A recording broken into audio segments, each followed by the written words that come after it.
Sadamni, the web camera is not going on. Web camera is not going on. They're saying its limit has been reached.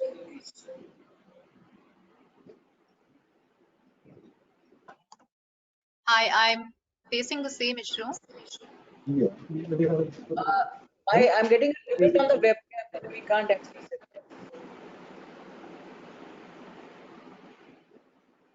Can you hear me? It says webcam limit reached, and I'm putting on my webcam. We will send you the webcam request. Ma'am, please accept. It says webcam limit reached. Okay. It doesn't accept. I'll try one more time. Yeah. Then, What is the order of speakers? Hi, Kunal. How are you?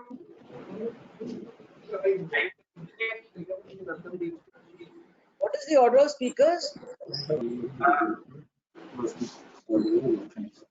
sir, please start. Session is live. Yes. Good afternoon, everyone. Ladies and gentlemen, as we all like to be now popularly get addressed, Mitro. We are now in the middle of a continuing nationwide lockdown. Currently, about 210 countries across the world through this global crisis on account of the COVID-19 coronavirus, which is now known as a black swan event. This pandemic has not only resulted in loss of lives, but has had severe impact on business, commerce, and global economies on account of restricted movement and lockdown. The pandemic has also had varied implications on the commercial world. There have been various disruptions post our last earthquake in Gujarat or the tsunami in 2004.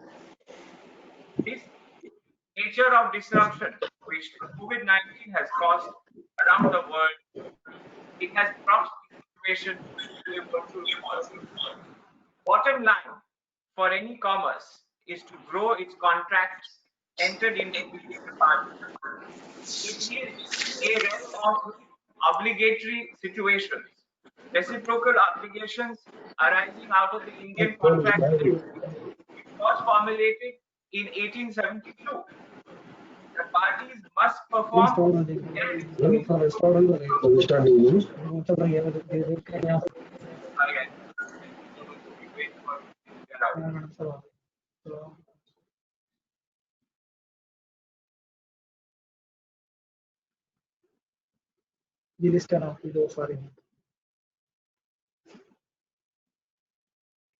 I think there is a disturbance from the technical end.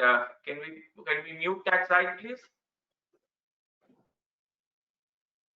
There is some disturbance. There's echoing of voice, and they're not good. Put out the mics of others.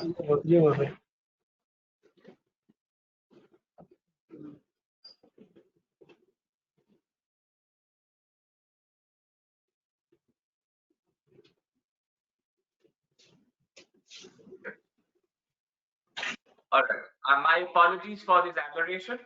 I will come back to what I was saying, that in the realm of the Indian Contract Act 1872, we have Section 37, which casts upon reciprocal promises obligation unless specific performance is dispensed with or excused under the provisions of the Indian Contract Act.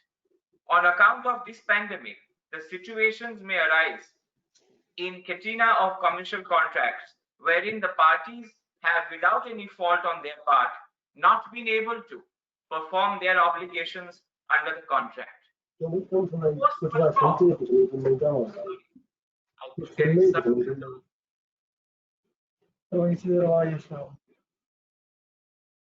My apologies, just a moment.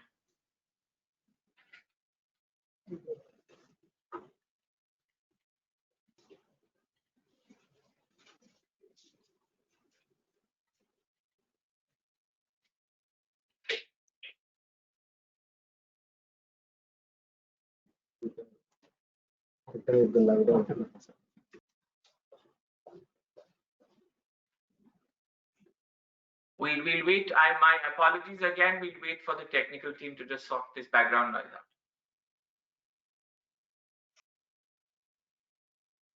Thank you very much.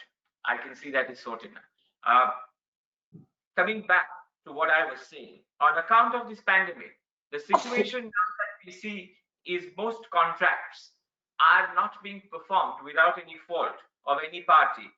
It is only strictly because they are unable to perform the same in their own manner, which they were supposed to or obligated with. What comes now is force majeure. Force majeure, as we all know in French, is superior force. It is equivalent to the Latin term bis major, or something that was not anticipated in terms of a natural performance by an obligated or a contracted party. Force majeure as a clause has always been, and I have got my friends from the legal world on screen, each of them know that force majeure has been a sunset clause. It happens at the time when people are not ready to even deliberate on it. It's quite an ignored. It's like the dispute resolution clause. As a dispute resolution practitioner, I've always been of the view that the draftsmen always forget the dispute resolution clause, and now we all realize that the draftsmen also at times ignore the force majeure clause. It's not the fault of the draftsman. I would, from the solicitors world, also say it's also the fault of the commercial world. The commercial world never viewed or anticipated situations such as this today. The last pandemic that the world saw globally was the Spanish flu in 1920. We now have with us a distinguished set of panelists. Shri Rajveer Verma, Additional Secretary, Minister Law and Justice, Government of India. Ms. Pinky Anand, Senior Advocate and a Distinguished Additional Solicitor General of India. Mr. K.K. Sharma, Senior Advocate, Chairman, Associam National Council of Arbitration, a Distinguished Mediator and Arbitrator belonging to the Arbitration 36 Group, United Kingdom. My friends, Ms. Poonam Mahajan, Managing Partner, Chandiok and Mahajan. Mr. Sitish Mukherjee, Partner, Trilegal. Mr. Amar Gupta, Partner, J. Sagar and Associates. And our very own Sri Deepak Sood. We also have Sri Deepto Roy, Partner, Project and Project Finance, Shardul Amarchand Mangaldas, and our own Sri Deepak Sood, Secretary General, Association. This afternoon, we are all going to deliberate on force majeure in the Indian contract law. There are various questions which the distinguished panelists will seek to address. The questions that arise by virtue of the various notifications issued by the Government of India, the questions which arise on the issues of doctrine of frustration, the questions which arise in the common man's realm of leave and license or lease agreements, and the questions which arise in the employer-employee relationship. We can begin this afternoon with the industry comments from our distinguished panelist, Ms. Poonam Mahajan. Over to you, Ms. Mahajan. Hi, good afternoon, everyone. Sorry, just a correction. It's Pooja Mahajan, not Poonam Mahajan, but that's fine. My name is very commonly replaced by Poonam, but that's fine. But it's pleasure to be. That's okay. It's pleasure to be here and discuss the much debated topic of force majeure. I think in the history of contract law, at least in our lifetimes, I think this is the first time a clause like force majeure has been pushed into such limelight. And as Mr. Vachani, mentioned, that often, just like a dispute resolution clause, a force majeure clause is often overlooked while negotiating. And I think the reason is that it's an extraordinary event, something not in the contemplation, also not in the contemplation of the lawyers, and it's difficult sometimes to envisage what kind of situations can arise.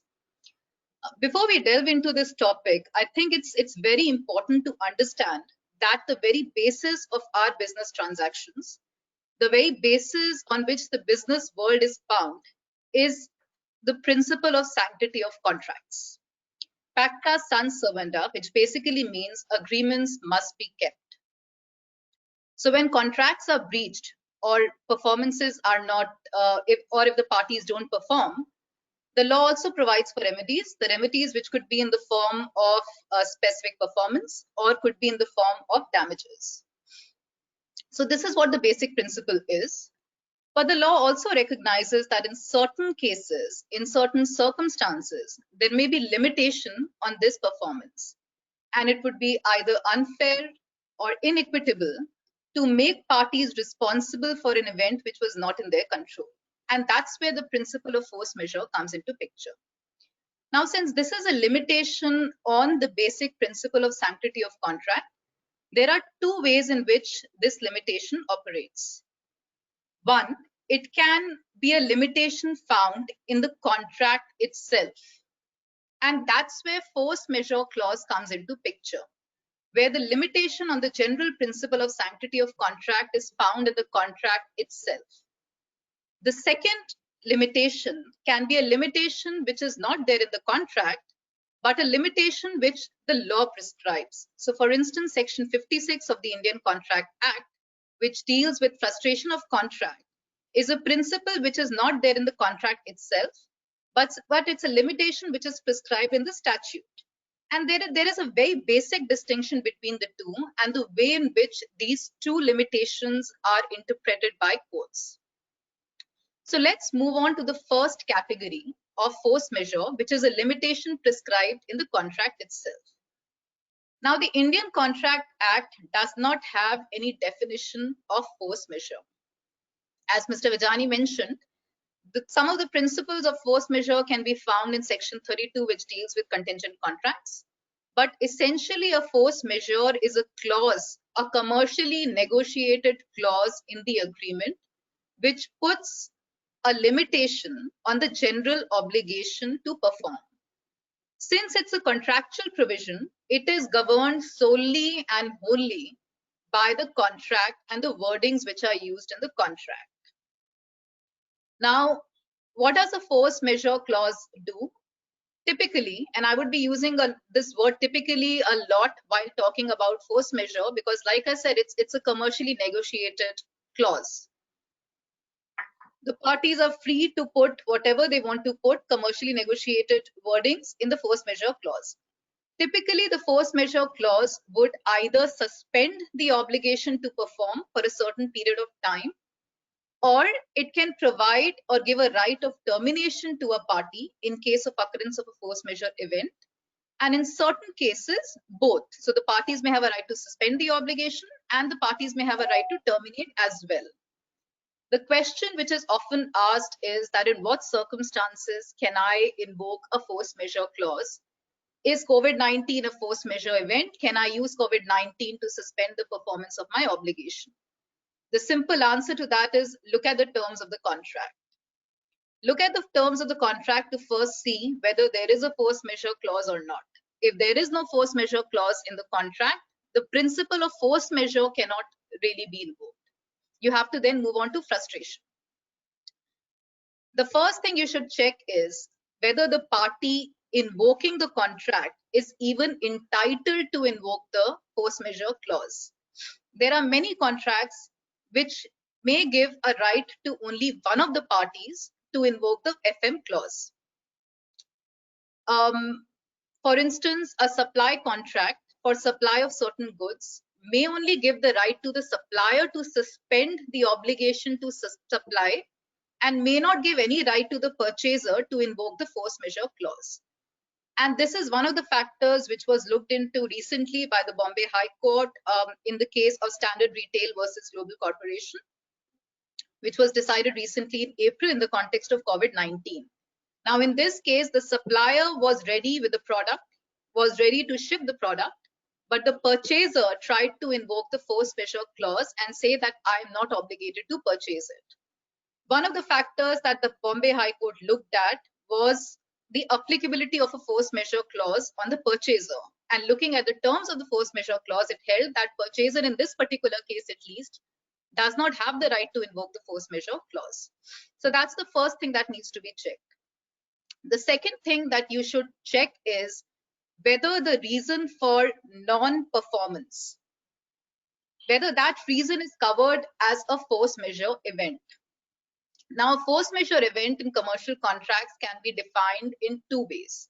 It can either be very broadly defined and can include any event which is outside the control of the party, or it can be defined in a narrow manner to say that certain specific events, for instance, act of God, government orders, riots, act of terrorism, etc., all of these are force majeure events. And in fact, whenever a major event happens, you would see a change in the language of the force majeure clause to include that particular event. For instance, when 9/11 happened in US, prior to that, you would not see the act of terrorism as a force majeure event in US contracts. But after 9/11, a lot of US contracts started using act of terrorism as one of the force majeure events. And that is something I think which is likely to happen even in today's context. We are likely to see contracts specifically listing out pandemics, epidemics as specific force majeure events going forward. Again, coming back to the context of COVID-19, a question is often asked whether it's a force majeure event in my contract. Again, the thing to look at is whether it's narrowly defined or is it broadly defined.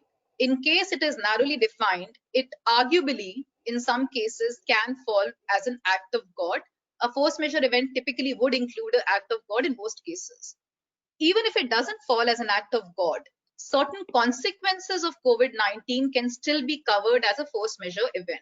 So to give an example, a lot of force majeure events would mention government orders as a force majeure event. So a lockdown, which was imposed by the government of India, can potentially be a force majeure event, even though the contract may not include epidemic as a force majeure event. So that's the second thing to be checked. The third thing to be checked, and this is very important, is to establish a link or a causation between the force majeure event and the inability to perform. The force majeure event should be of a nature that would prevent you from performing your obligation under the contract. And in this context, what is also relevant to understand is what is my obligation under the contract? Let's take an example.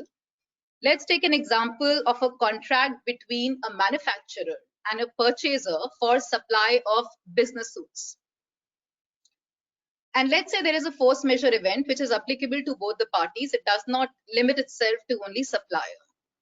Now, in a COVID-19 situation, if the manufacturer is not able to manufacture the product because there is a lockdown and the manufacturing activities are suspended, potentially he can invoke the force majeure event.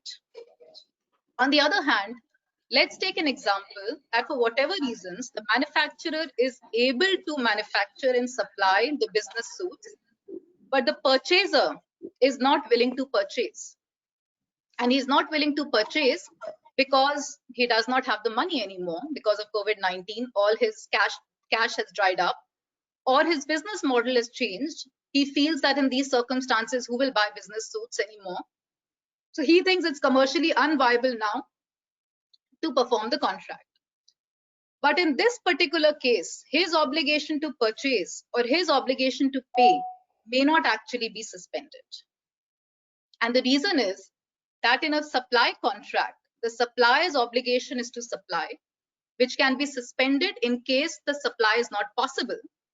But the purchaser's obligation to purchase is not really dependent. Well, commercially it is, but from a legal perspective, it's not really dependent on his ability to pay. So the fact that there is an economic hardship, there is a commercial hardship, he does not have money to pay, is not really a reason which would typically be used or will be enforced as a reason for invoking a force majeure clause. So that's really important to understand, because a lot of times questions are posed as to whether my payment obligation is suspended.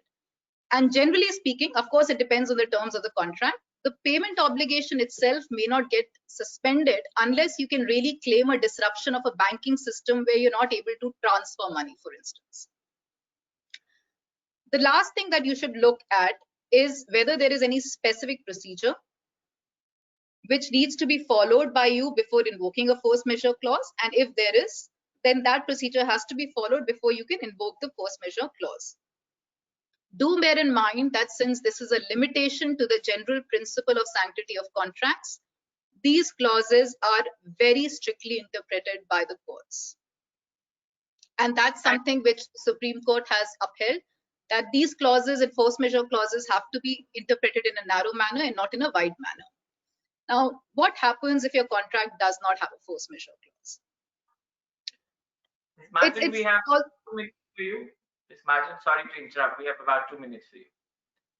Oh, sorry. Okay, I'll just then quickly move on to the frustration and just quickly touch on the topic of frustration. What happens if the contract does not have a force majeure clause? You can potentially look at the doctrine of frustration of contract, which is there in Section 56 of the Contract Act. Do remember, Section 56 does not suspend the obligation, it makes the contract void, which basically means the contract is not merely suspended, it strikes at the very root of the contract. Section 56 says that if a contract which was illegal or impossible to begin with, then that contract is void, or the contract is legal and valid and possible to begin with, but a subsequent event occurs which makes the contract illegal or impossible to perform. In that case, the contract becomes void. Now, this also again is a concept which is very narrowly interpreted by the courts of law. There are 2 or 3 things which need to be kept in mind in case of invoking the doctrine of frustration. One is, just like the FM clause, the fact that the contract has become more onerous or there is a commercial hardship because of a supervening event does not mean the contract becomes frustrated. The event must be such so as to shake the very principle of that particular contract and to alter the very fundamental of that particular contract. The other thing to keep in mind is that the courts will definitely look at alternate sources of performance. If the contract is capable of being performed through other means, then the contract will not be held to be frustrated merely because it becomes more onerous to perform.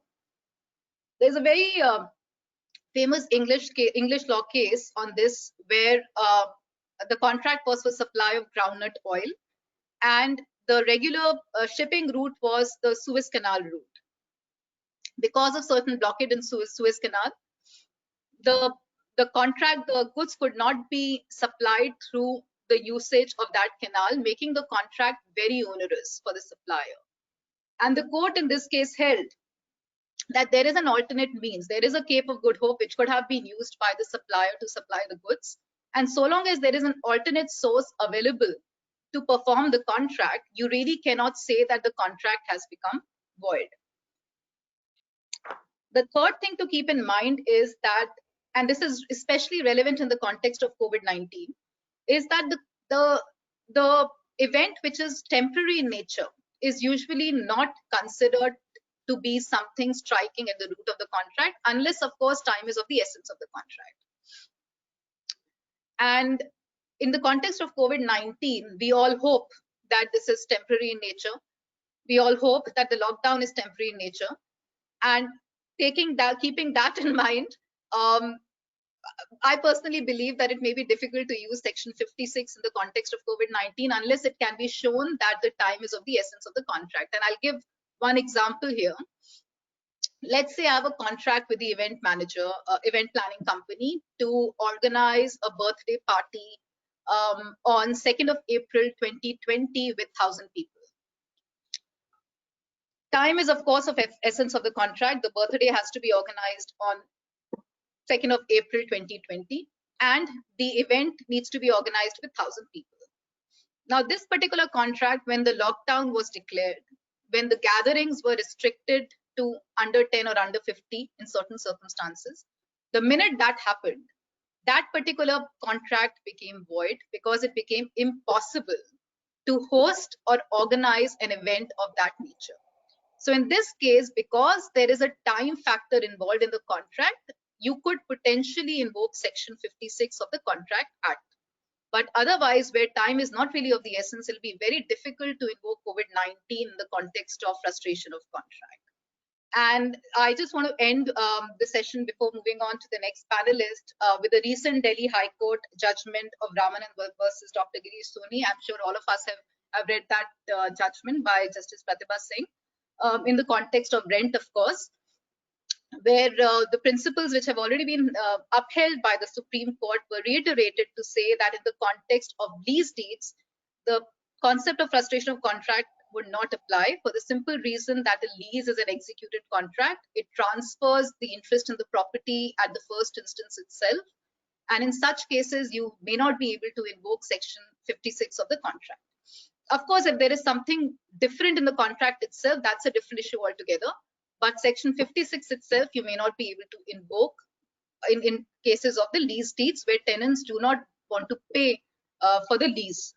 So with this, I will move. I request you to move to the next panelist, and I'm happy to take any questions at the end. Thank you, Ms. Mahajan. Very, very kind of you. And I think you brilliantly touched upon what we all have is the Cape of Good Hope. Yes. We hope to get out of this soon, but with self-discipline. Absolutely. Considering the constraint of time, we will quickly move on to my dear friend, Mr. Sitish Mukherjee, Yes. partner Trilegal, who will throw his insights particularly on the often mixed up concepts between force majeure and doctrine of frustration. Over to you, Sitish. Thank you, Kunal, Pooja. Good afternoon, ladies and gentlemen. I'll taking off from where Pooja left. I will touch upon the efficacy of the two doctrines that Pooja spelled out in the current scenario and how the businesses are affected, and also a third related principle of change in law. So as Pooja explained, the doctrine of impossibility has pretty high threshold, which means that it would be largely inadequate for long-term contracts, because we all know that COVID is going to be a temporary suspension. So that is one difficulty that we will definitely see. Short-term contracts may be able to be avoided, where mobilization becomes difficult, manufacturing becomes difficult, logistics become difficult. But for long-term contracts, it is unlikely that we will be able to press in the doctrine of impossibility. The second implication of the doctrine of impossibility and why it is unsuited in the current situation, I would say, is because the doctrine of impossibility creates for businesses a binary choice, which means either the contract is continuing or it is put to an end. Now, a car distributor, for instance, if he puts to an end his contract with the car manufacturer, what is he going to do for a living after COVID gets over, or the lockdown gets over? Similarly, an automotive spare part manufacturer or a raw material supplier to a factory, he can't put his contract to an end because of a few months of disruption, because he's invested heavily into that business and he has contract long-term relationship with off-takers. So that's the other difficulty that I see in using the principle, the doctrine of frustration in the current situation. The third is that in the doctrine of frustration, the antecedent benefits have to be returned. So if you've taken a loan, you'll have to return the money with interest. You can't say that because the contract is frustrated, I can keep the money. So all antecedent benefits, including, and it's not just money, including services that may have been rendered, you will have to make good the price for that. So doctrine of frustration may not be useful at all, suited to deal with the situation that we are in the COVID lockdown. If we come to the doctrine of frustration, I would say that, as Pooja has mentioned, it's purely a creature of contract. And as far as contracts go, typically an epidemic is a natural force majeure classified in most contracts, even most sophisticated long-term contracts, as natural force majeure. Now, in natural force majeure, most contracts provide that both parties will bear their respective burden and cost, but neither party will be liable for the performance of the obligations during the continuation of force majeure. So, a construction company may not be responsible for the progress of the work, but he will continue to be responsible for his workers and their salaries, etc., etc. So therefore, it does not take away the burden of costs that various contracting parties have to bear at their own end. That's the first difficulty that I see with the force majeure clause. The second difficulty is that, again, force majeure does not exclude monetary payments. So if you have taken the benefit of a certain supply, you have to pay for it. If you similarly, it doesn't affect situations where, as Pooja mentioned, a suit showroom has ordered for the suits which are ready. He can't say I won't take it because there is force majeure. So that there is difficulty in that as well. And one of the things that the force majeure in this situation may actually, be a further offer a further difficulty, is that force majeure requires parties to mitigate, which means that if there is a partial lifting of lockdown and the construction workers are required to be on the site of the construction, and it is the contractor's responsibility to ensure their housing, etc., then he has to do all those things in order to perform the contract. So that possibly, I mean, that's those mitigation measures. He can, of course, if there are additional costs, maybe claim it, but he will have to do the mitigation. Then the additional challenge is that suppose one worker in the site tests positive and the authorities lock down the site on the contractor's watch. The owner may say, well, it's you who was negligent in your mitigation, and therefore you continue to be liable and you can't use the doctrine of force majeure. So that provides again a challenge for using the doctrine of force majeure in the current situation.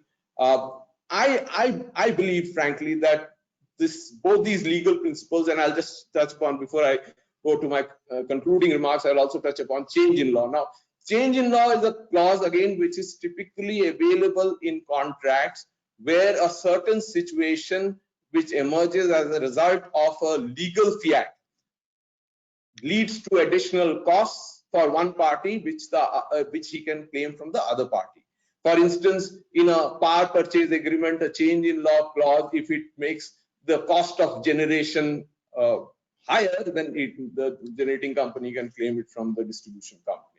Now, even if, and there is a way to get to change in law on account of COVID, is that even if COVID is an epidemic, the lockdown is a change in law, which means the orders of lockdown are on account of government directives, and therefore they qualify as change in law. And if you have a change in law clause in the contract, you can certainly try to rely upon it to get the costs, etc., that may be available as per the contractual provisions.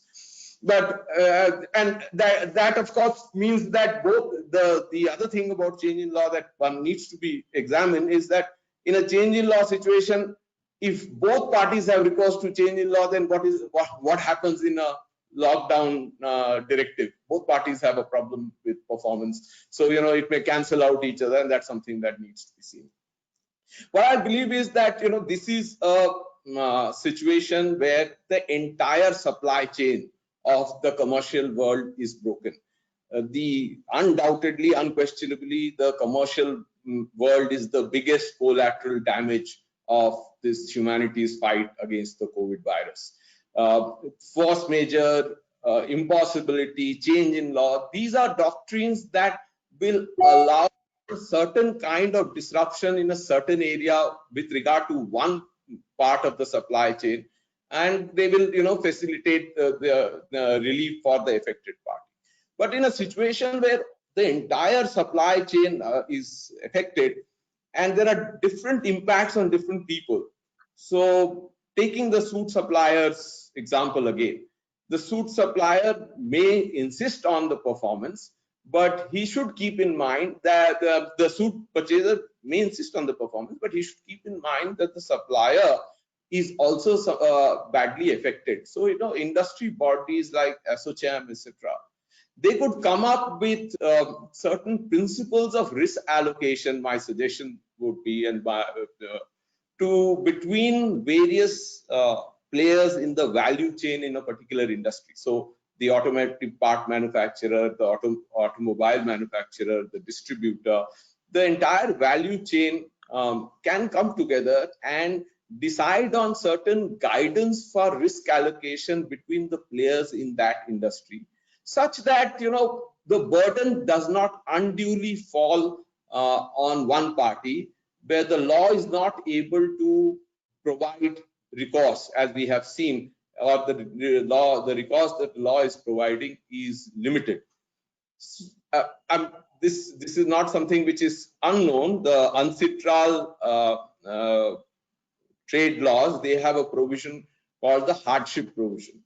Now, what the hardship provision does is that it allows the parties to ask for a renegotiation of contract based on certain hardship in the performance that may have intervened because of the supervening circumstances. Now, in that situation, unlike in the law available that is available in India, in many European countries, parties can actually ask for renegotiation based on hardship, and it is incumbent for the other party to also negotiate in good faith the contract, all based on the supervening events that have happened.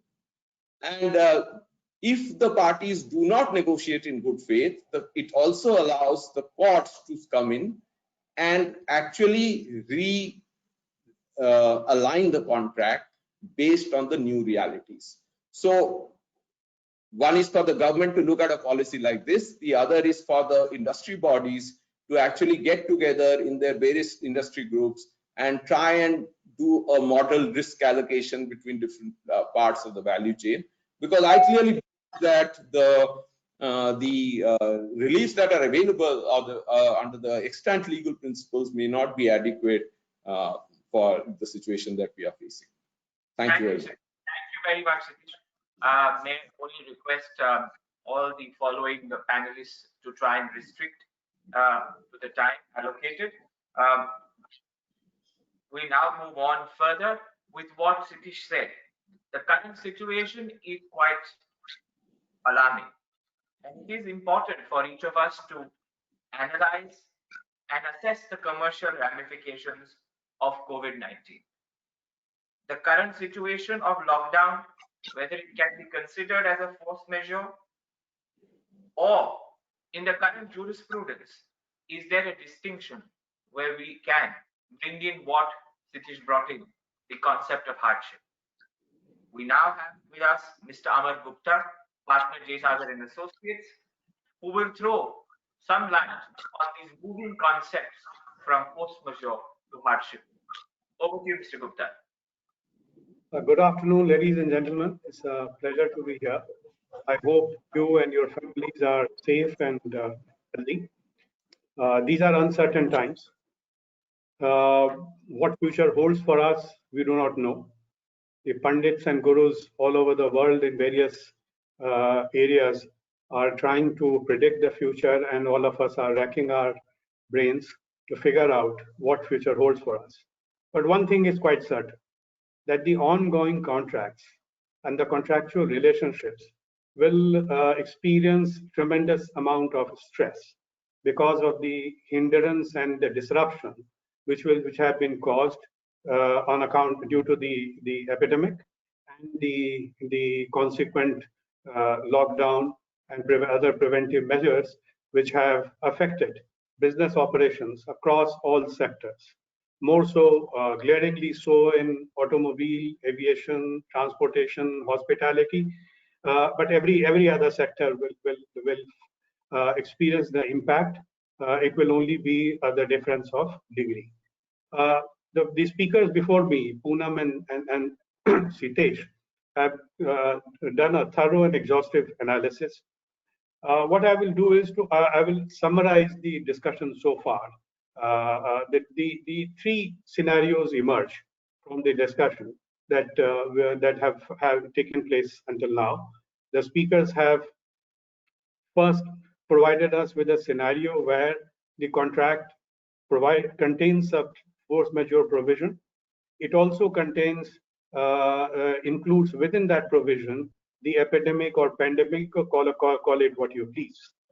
The current epidemic in that case will be covered by the force majeure provision, and the courts have told us that in that case, the consequence of the epidemic or the pandemic will really depend on what the contract provides, and the consequences will be in terms of the contract. It is not open for us or for the courts to look outside the contract in case the event itself is specified in the contract and the consequence therefore is provided in the contract. The second scenario which emerges is that there is a force majeure provision in the contract, but it does not specifically cover the epidemic or pandemic.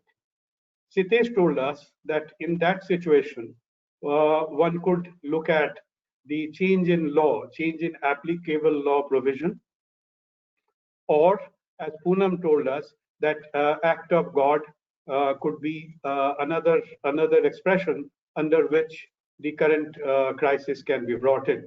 It can be argued that it is covered under that expression. Or the third the expression which is often found in force majeure provision, which could arguably cover the current crisis, is the generic expression of government orders or as I said, the change in law. So if the provision exists, the force majeure provision exists, but it does not specifically provide for the pandemic or the epidemic, such as the present one, then in that case, my advice to you will be to look for other related expression where one could possibly seek relief in the current circumstances. The third scenario, which is more fraught with controversy and discussion, is when there is no provision for force majeure in the contract. Then in that case, as the speakers previously have told us, that one could look into Section 56 of the Contract Act, and the answer may be found there. Interestingly, another interesting question that arises is that Section 56 provides for complete discharge of the agreement, which means that the parties are relieved of their respective obligations, and as Sitesh pointed out, the benefits received by the other parties will have to be restored. The question then is, which Poonam briefly alluded to, is what happens if the temporary disruption is the event in question. The current crisis is expected to be temporary. It is expected that in few weeks or months, this should go away. This should be behind us.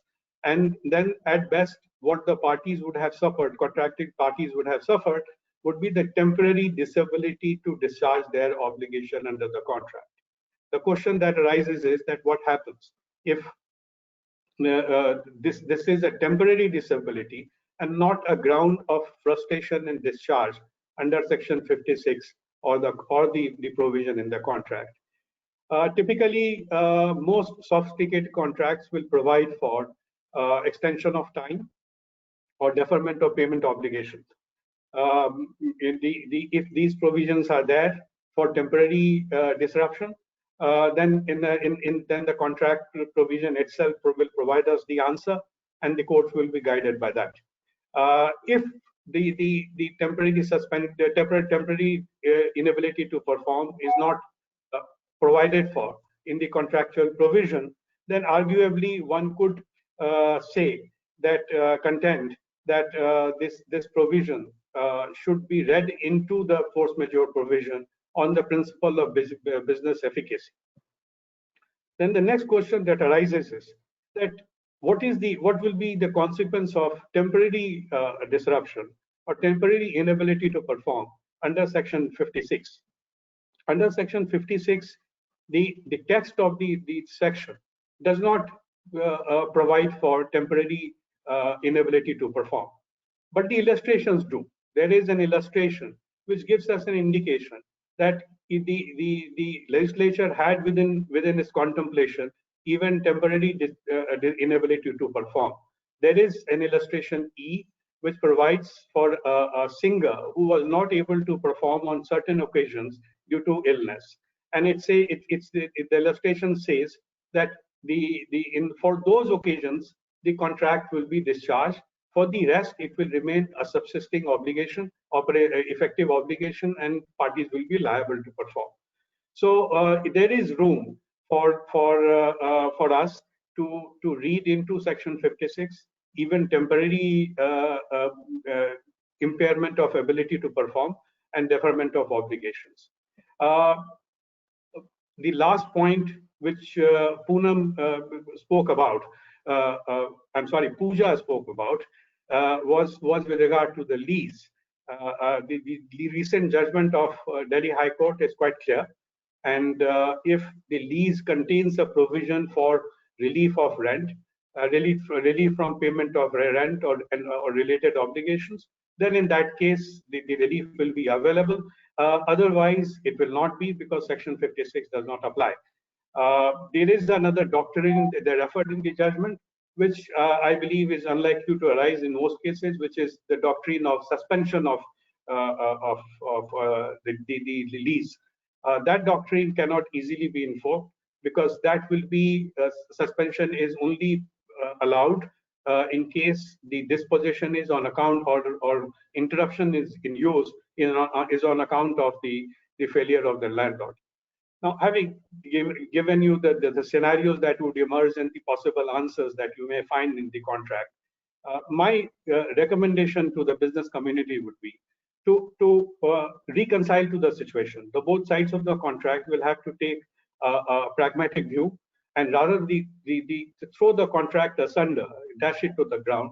It will be advisable for the business community to sit across the table and perhaps renegotiate the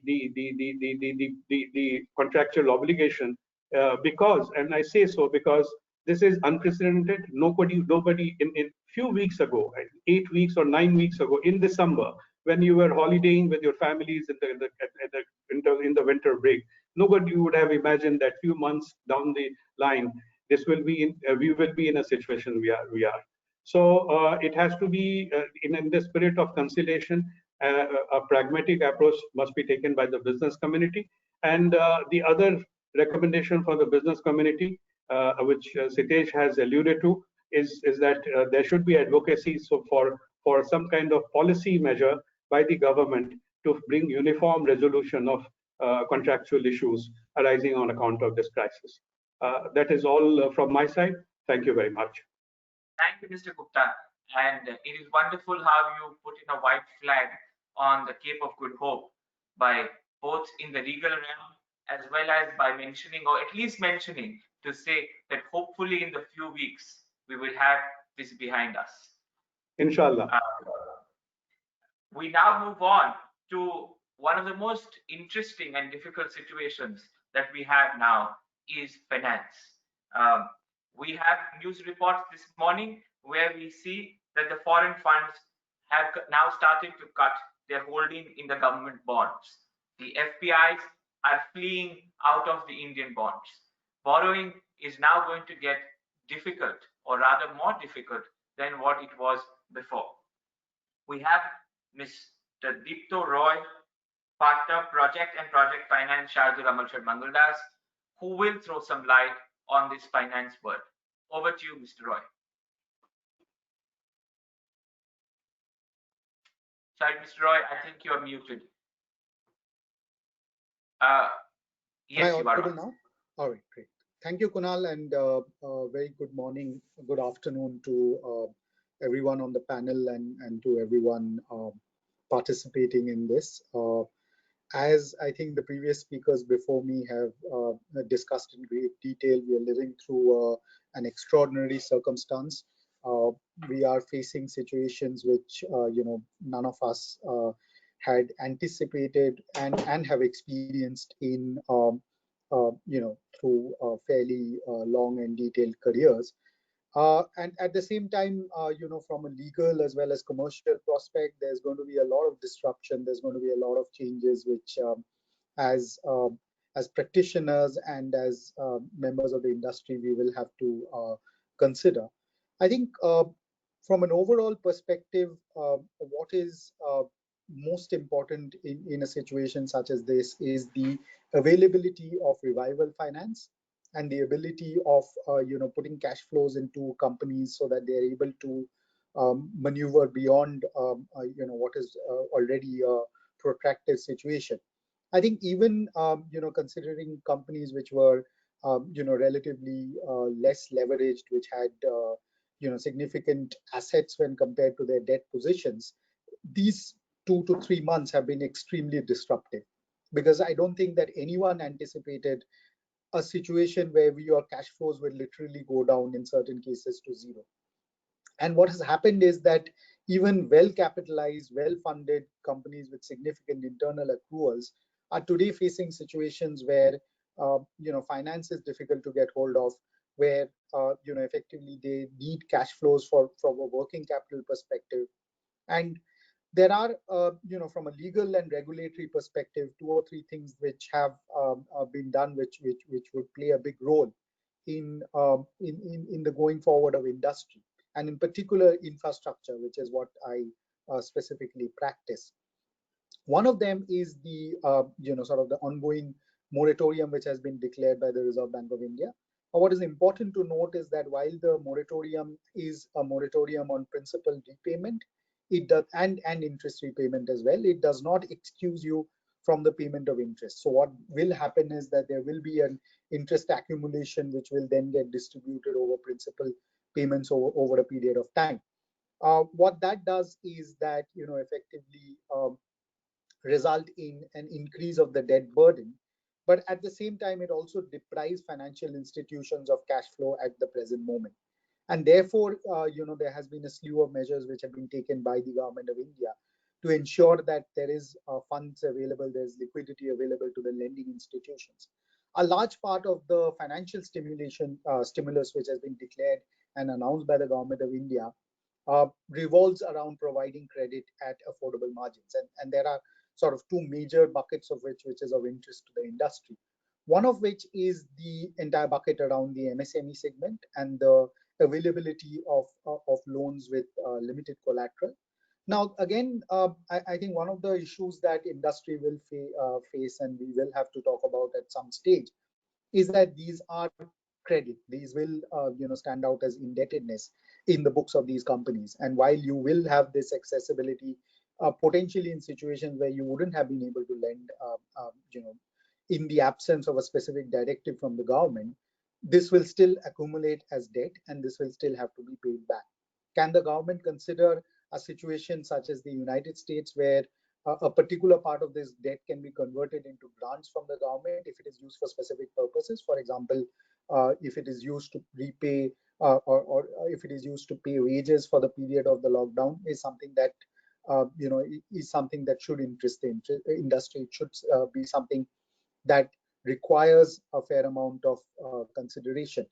The second bucket which the government has declared and which should, which is sort of a reform which is required by COVID, but at the same time should have larger implications for the whole industry, is the announcement for credit availability for the distribution companies for in the power sector. And that is a significant number that the government is saying will be available for lending with PFC and REC against state government guarantees. There are 2 sort of gateways to this, one of which is that the state government obviously has to have the credit rating available to provide the guarantee so that PFC and REC can go out into the market and raise these funds for onward lending to the distribution companies. And the second thing is that the distribution companies can take these loans provided that they have undertakings from the state government that the dues which are owed to the distribution companies, which will be cleared within a specified period of time. Now, practitioners in infrastructure law are familiar with a concept which we call regulatory asset, which effectively means that there is an amount which is payable to the distribution companies from the state governments, which effectively are in the form of subsidies which the distribution companies have passed on to the consumers, but against which they have not recovered an equivalent amount from the state governments. And it is this regulatory asset that the present notification and the present announcement of the finance minister chooses to address.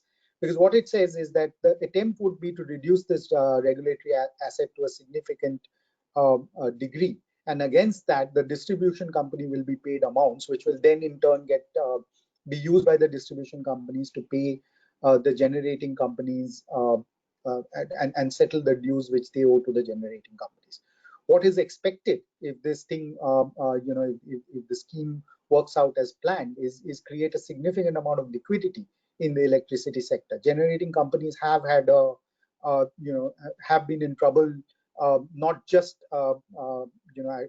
in the present pandemic, but for a significantly long period before that. And the result of and that there are various factors which kind of played into that. Availability of coal, delays in environmental clearances, and these are sort of macro issues in the sector which still need to be fixed. But one of the major issues for generating companies have always been that there are huge dues from the distribution companies.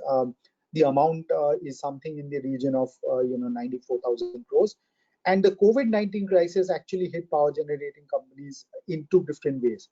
One is there was distribution companies which could not and would not pay them the dues in this period. And second was a sharp drop in demand because of the fact that industrial and commercial establishments shut. So it is sort of anecdotally what we understand is that there is a 20 to 30% drop in power demand in the 3 months during which the pandemic has been operating, and that kind of has put the entire sector into a significant disruption.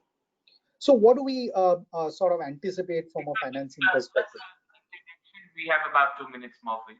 Thank you. Yeah, sure. No, I'm just going to wrap up. So, what do we expect from a financing perspective, and having sort of acknowledged that, the availability of finance, particularly for companies which have cash flow issues today, is going to be absolutely a must, for us to sort of look at any form of economic revival. I think we can expect a fair bit of, sort of rescue financings, bridge financings in the short run. Even before the COVID pandemic, sort of disrupted business the way it did, we were seeing a lot of interest from international funds, hedge funds at sort of providing short-term loans, which will be expensive, but which will be necessary for survival and before sort of long-term credit is available. Can we see, the disruption leading to more widespread banking reforms? It's something that we have to hope for because, again, it's a sector which has been disrupted by COVID, but which was under significant stress even before that. And finally, I mean, I think maybe 30 seconds to talk about the fact that the finance minister has now announced that, the IBC provisions in relation to bankruptcy will be suspended. It's sort of, while we are awaiting the final notification, it is anticipated that, potentially for a 1-year period, we would not see financial bankruptcies. And what we would therefore see is a lot of insolvency resolution, which will happen outside IBC. This was something that, that practitioners always talked about, but was difficult because of the fairly stringent timelines which were imposed by the IBC. What it now gives is financiers much more flexibility in terms of restructuring existing outstanding debt. And we hope to see a lot of what we call pre-packed insolvency packages, which effectively means that financiers approach the market with, sort of a significant list of provisions which, someone new can come in and take over. And I think that, to my mind, particularly seeing sort of the IBC play out over the last 1.5 years, is effectively a good solution, because it would give financiers in particular a fair bit of flexibility. I think with that, I will sort of pass on to the next speaker.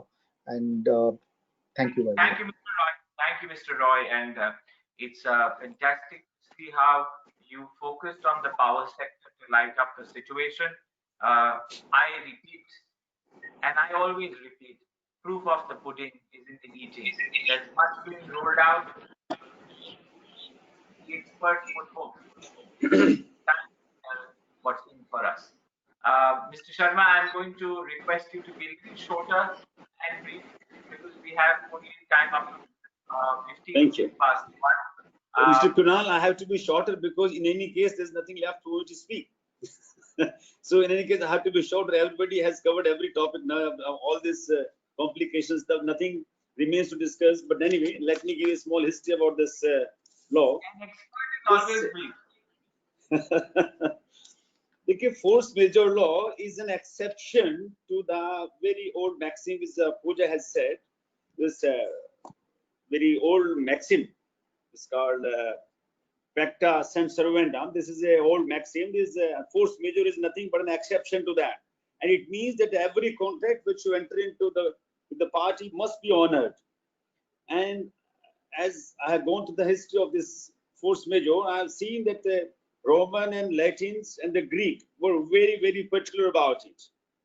The first time I think in 1861, there was a case Caldwell versus Taylor. Taylor versus Caldwell.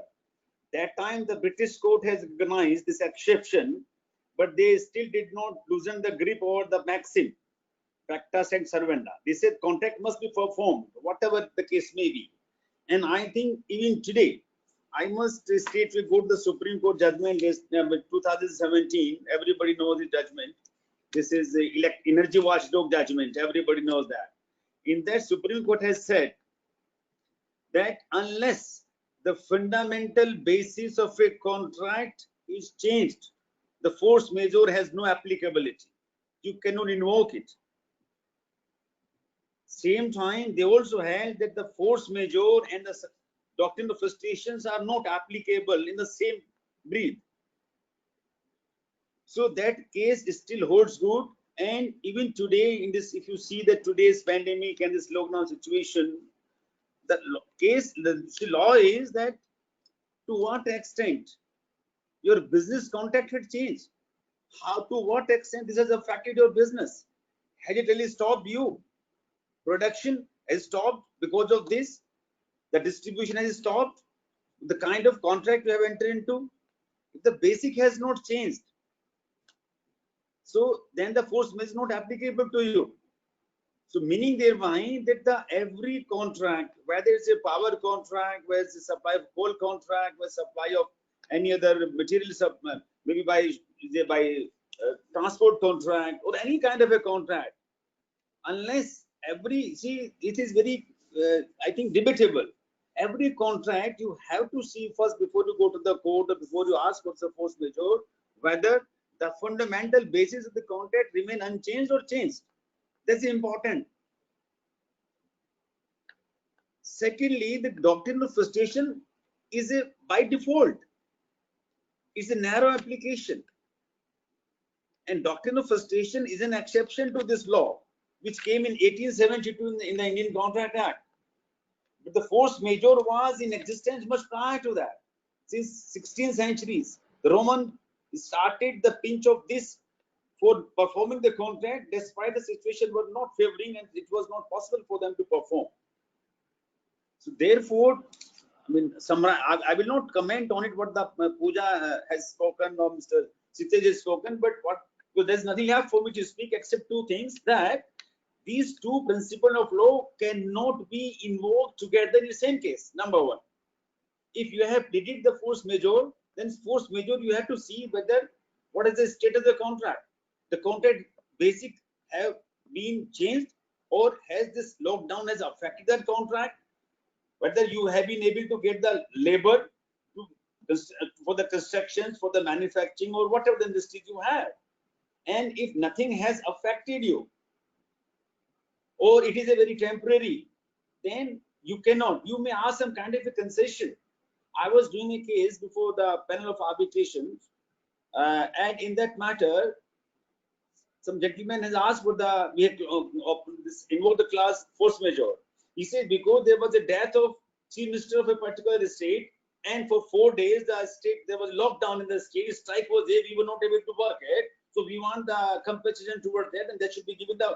So the ultimately question came to whether that has really changed the contract. Answer was no.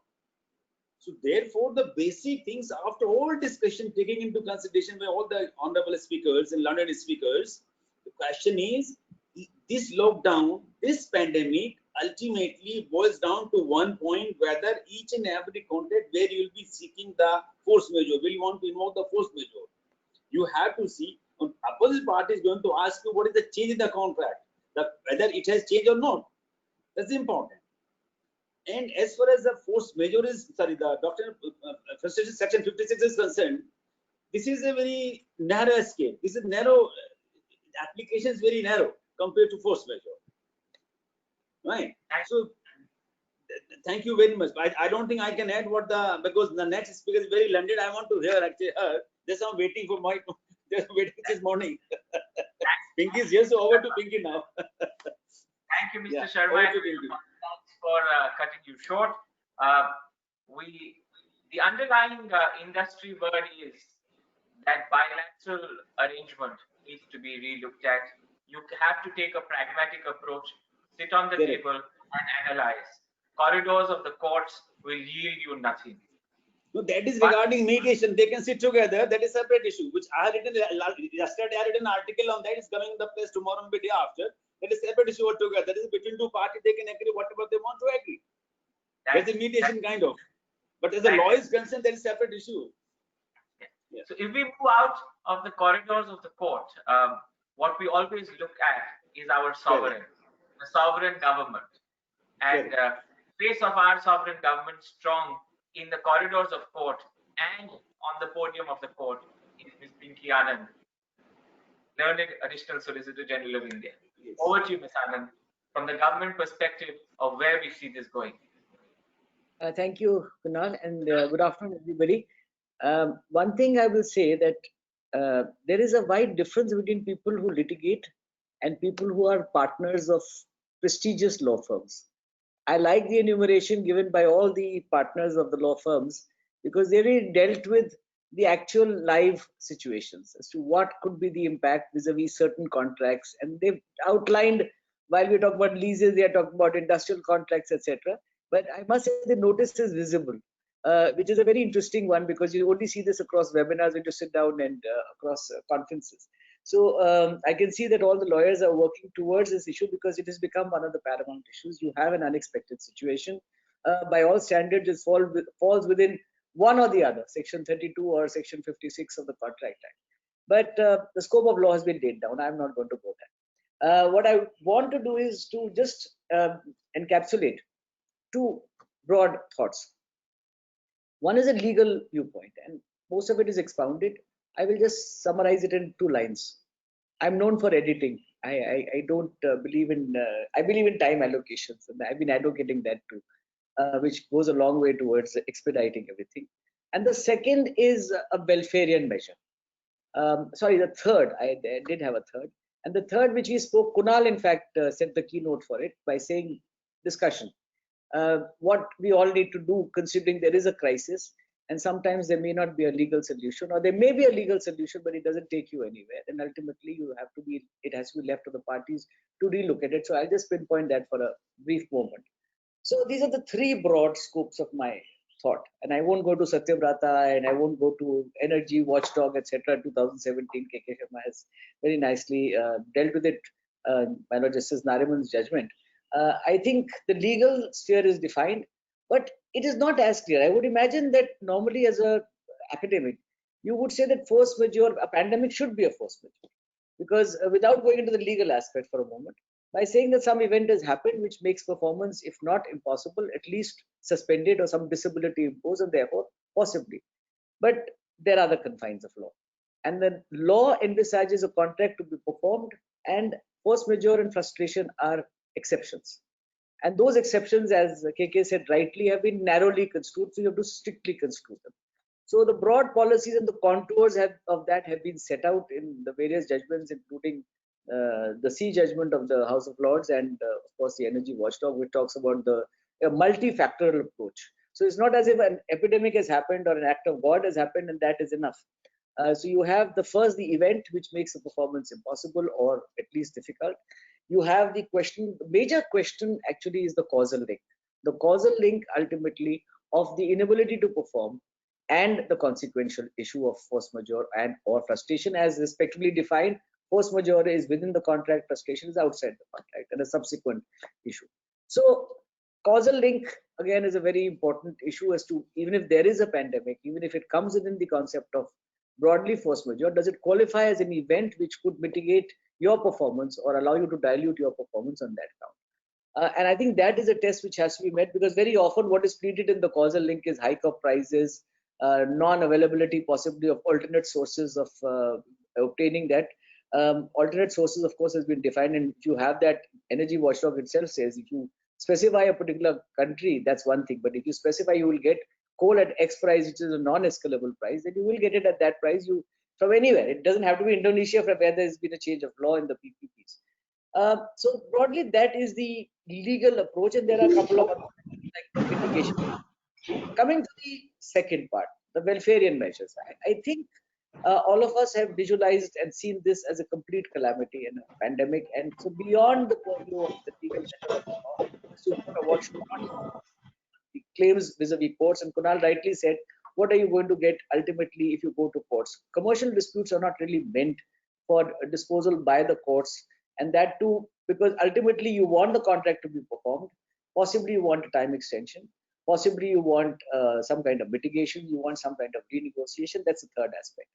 Government, for example, coming to the government has passed several circulars, as all of you know. And the idea has been to recognize this calamity which has beset the globe, and in particular our country, and how people have been put to considerable disadvantage. So along the line, there have been, aside from financial packages, 70 lakh crores, etc., in Peters and into MSMEs and other sectors. 3 lakh crores was to MSMEs, as well as the other sectors. And then you have, for example, the moratoriums on non-payment or delayed payment. Of course, even credit cards, if you paid late, you had to pay the interest, but there is deal that allows you that liquidity, which is a welfarian measure to provide commerce to go on. The second aspect, I think, which has happened is vis-a-vis the smaller holders, which possibly some of our law firm people may not have seen so closely, at leases. So there have been a number of circulars in respect of non-eviction of people when they are within the period of COVID for non-payment of rent, particularly students, etc. And subsequently also the question of not evicting them or not demanding. Third has been of workers.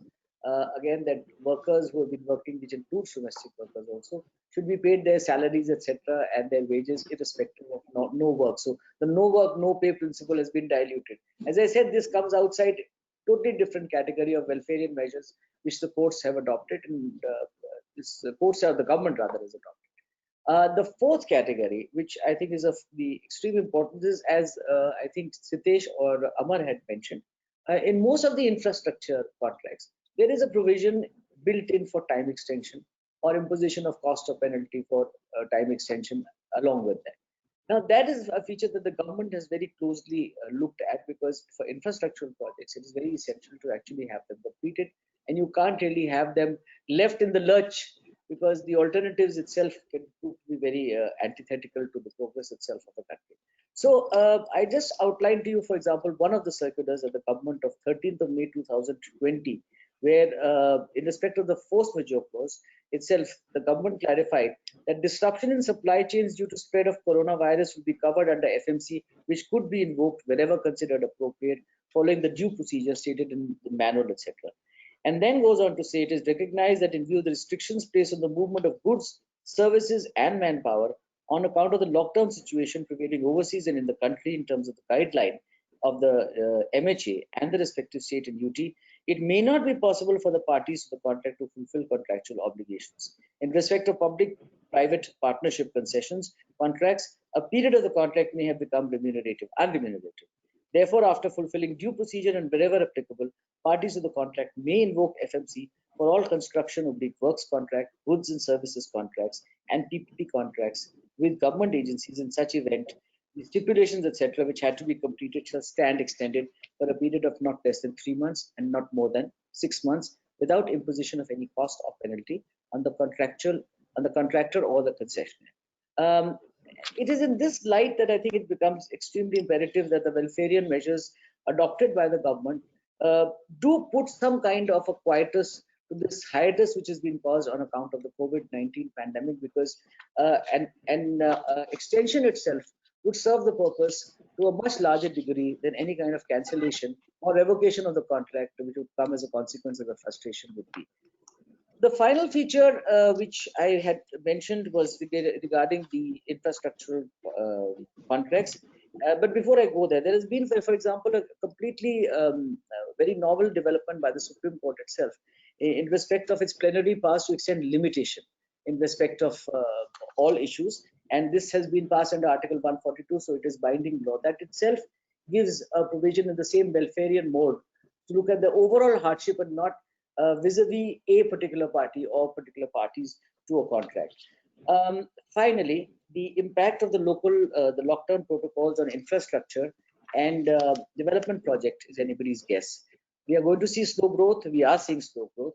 And as things will crawl back to normal, the disputes will require swift resolution by arbitrators or by courts. Although there are indications that there would be a liberal approach by all methods, yet it is prudent for parties to reassess and review the contracts in order to analyze and quantify the impact of the COVID-19 situation, explore alternative methods of performance, and adapt the contracts accordingly, avoiding least necessary or rather unnecessary litigation costs. I think that is the area where new jurisprudence is underway and will probably develop considerably in the immediate coming future.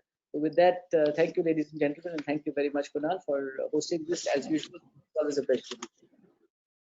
Thank you, ma'am. Very, very kind words. You have very succinctly elucidated the concept of a welfare state, but we all accept the reality. We are in unprecedented times, and in unprecedented times, there is nothing which is always enough. It is not enough. The government has been doing its bit, but the sentiment has been that it's not enough. This is the right time to speak to the man who is going to give us that insight on how we can take this forward to satisfy some more need which the industry has been seeking. Over to Sri Rajveer Vermaji, Additional Secretary, Ministry of Law, Justice, Government of India. Over to you, sir. Thank you. Thank you. Most of the aspect has been already narrated by my learned colleagues, so there is very little scope to tell anything, but I will try to say something. Roots of the contractual obligations may be treated or traced to Rigvedic period. Spiritual tap as well as secular engagements were referred to in the literature as Rina, and it was constantly reinforced by the Smritis that failure to pay back the debt implied rebirth of defaulters as slave, servant, or beast in the house of the creditors. Given the above historical backgrounds, the law of contract was codified in the year of 1872, wherein the parties can reinforce the contractual obligations in the court of law by invoking the provisions of Indian Contract Act 1872. A contract is an agreement enforceable by law.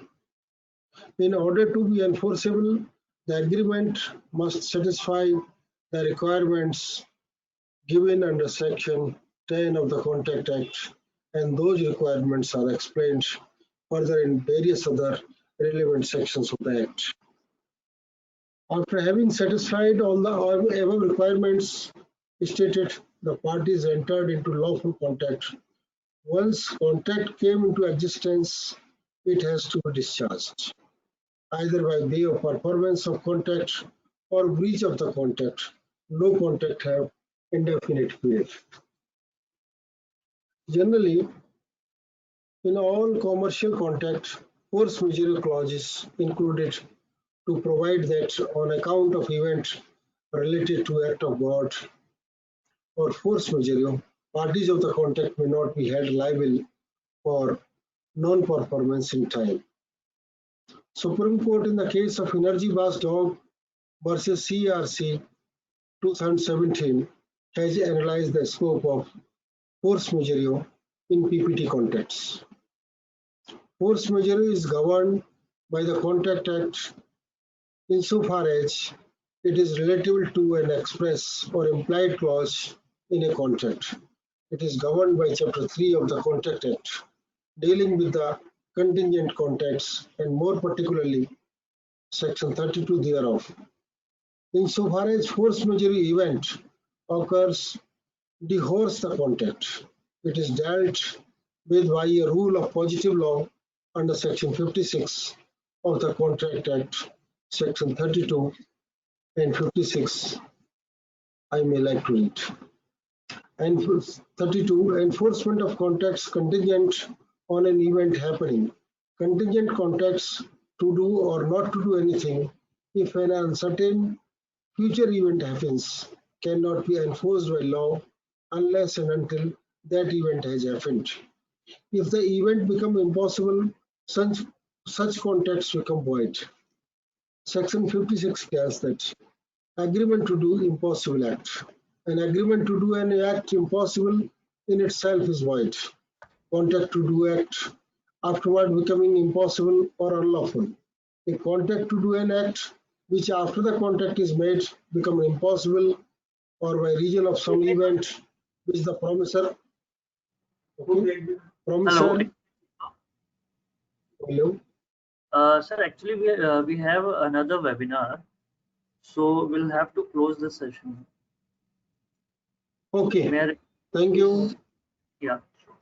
Make it short and please close this session. Okay. So time has already been consumed by other spokespersons.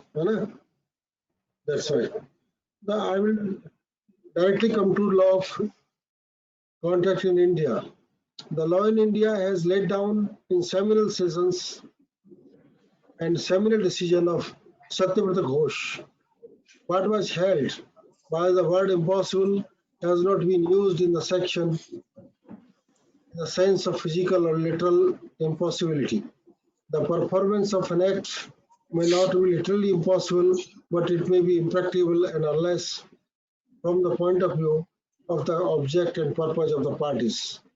If an untoward event or change of circumstances totally upset the very foundation upon which the parties entered their agreement, it cannot be said that promisor find it impossible to do the act which he had promised to do. It was further held by the court that the contract itself either impliedly or expressly contains a term according to which a performance would stand discharged. Under certain circumstances, the dissolution of the contract would take place under the terms of contract itself, and such cases would be dealt with under Section 32 of the Act. If, however, frustration is so and is to take place, divorce the contract, it will be governed by Section 56. In Alopi Prasad and Sons, the Honorable Supreme Court, after setting out Section 56 of the Contract Act, held that the Act does not enable to a party to a contract to ignore the express covenant thereof and claim payment of consideration for performance of the contract at rates different from the stipulated rates or a vague plea of equity. Parties to an executable contract are often faced in the course of carrying it out with a turn of events which they did not at all anticipated. For example, a wholly abnormal rise or fall in price, which is an unexpected obstacle to execution. This does not itself get rid of the bargain they have made. It is only when a consideration of the terms of the contract in the light of circumstances existing when it was made, so that they never agreed to be bound in fundamentally different situation which has unexpectedly emerged, that the contract ceased to be bound. It was further